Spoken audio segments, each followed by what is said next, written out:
Good morning बच्चों। आज की आपकी साइंस की वर्कशीट नंबर 35 आई है। डेट 23 सितंबर 2020। ऊपर आप अपना नाम लिखेंगे, अपने क्लास टीचर का नाम लिखेंगे। आज का हमारा टॉपिक है गति, समय स्थिति संबंध या गति का दूसरा समीकरण। पिछली वर्कशीट में हमने गति का पहला समीकरण पढ़ा था, जो था v = u+at, जो वेग और समय में संबंध दर्शा रहा था। आज का जो समीकरण है, दूसरा समीकरण है गति का, वो है समय स्थिति संबंध। आइए इसके बारे में जानते हैं।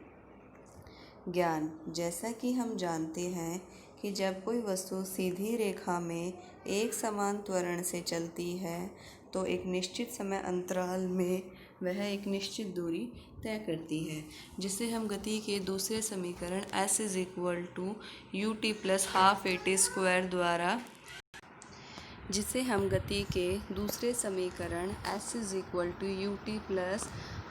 + ½ से ज्ञात कर सकते हैं।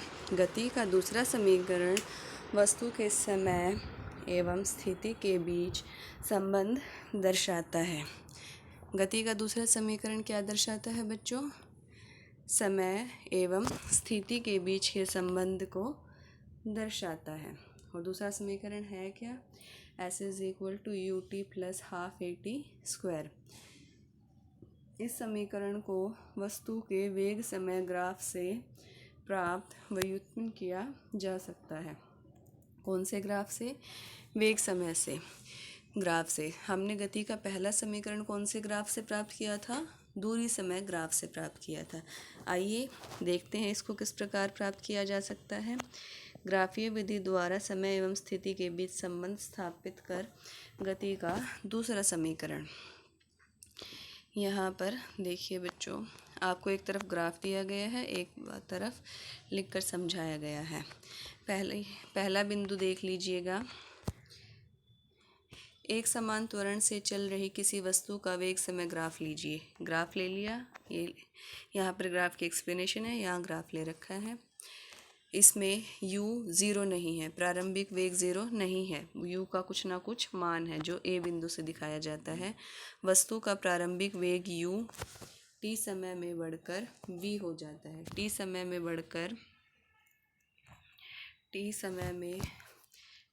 में बढ़कर क्या हो जाता है? v हो जाता है। ठीक है बच्चों। तथा वस्तु का वेग एक समान दर a से परिवर्तित हो रहा है। किससे परिवर्तित हो रहा है? एक समान दर से। आपका यहाँ पर समान त्वरण है a।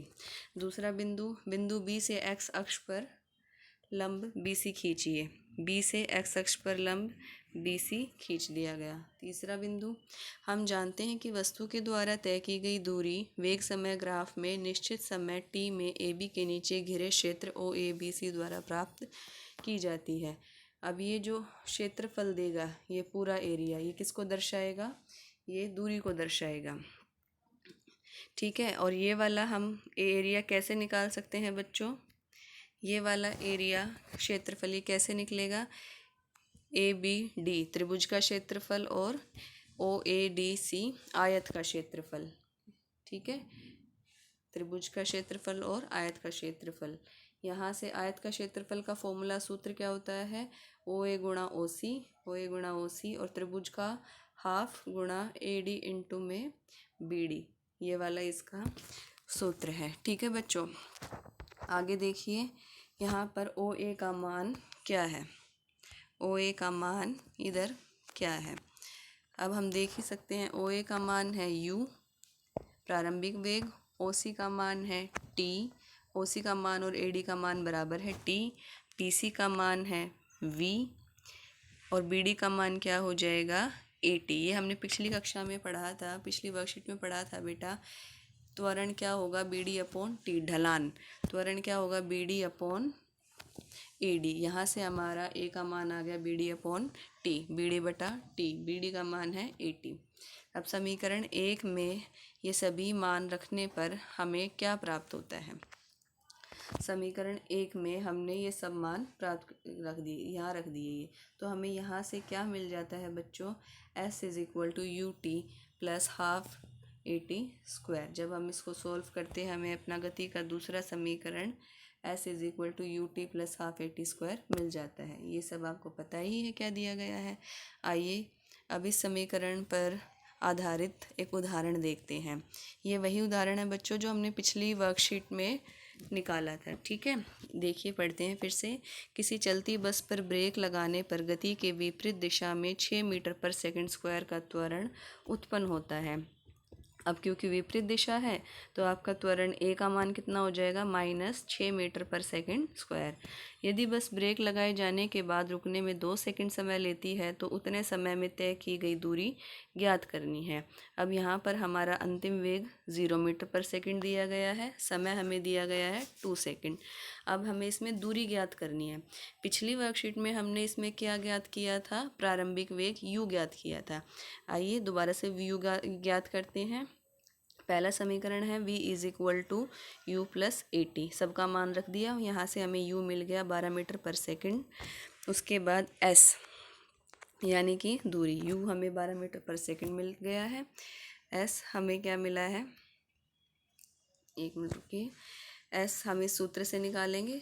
दूसरा समीकरण यू टी प्लस हाफ 80², सबके मान रख दीजिए। हमें फिर s मिल जाएगा 12 मीटर। s हमें कितना मिलता है, 12 मीटर। आइए प्रश्न देखते हैं। पहला प्रश्न, गति का पहला और दूसरा समीकरण लिखिए। वो आप बच्चों आसानी से लिख सकते हैं। पहला समीकरण ये रहा, दूसरा समीकरण ये रहा। प्रश्न नंबर दूसरा, गति के दूसरे समीकरण को वेग समय ग्राफ से व्युत्पन्न कीजिए। जैसे आपने गति का पहला समीकरण व्युत्पन्न किया था उसी प्रकार ये भी करना है। आपको ये सारा करके दिखाना पड़ेगा बेटा, आपको ये भी दिखाना पड़ेगा और आपको ये भी करके दिखाना पड़ेगा। ठीक है बच्चों। प्रश्न नंबर तीसरा, कोई कार एक समान रूप से 1 मीटर पर सेकंड स्क्वायर से त्वरित होकर 5 सेकंड में 5 मीटर पर सेकंड से 10 मीटर पर सेकंड की चाल प्राप्त करती है। उतने समय में कार के द्वारा तय की गई दूरी ज्ञात कीजिए। यहाँ आपको ए क्या दिया गया है बेटा, 1 मीटर पर सेकंड स्क्वायर। ठीक है, आपको इधर टाइम दिया गया है कितना, 5 सेकंड। टाइम दिया गया है 5 सेकंड। और यू कितना है आपका, यू भी 5 है, 5 मीटर पर सेकंड। और वी आपका कितना है, 10 मीटर पर सेकंड। ठीक है, मीटर पर सेकंड, ये आपको वी दिया गया है। तो आपको दूरी ज्ञात करनी है। आप इसमें सीधा सीधा ये वाला सूत्र लगाकर दूरी को ज्ञात कर सकते हैं।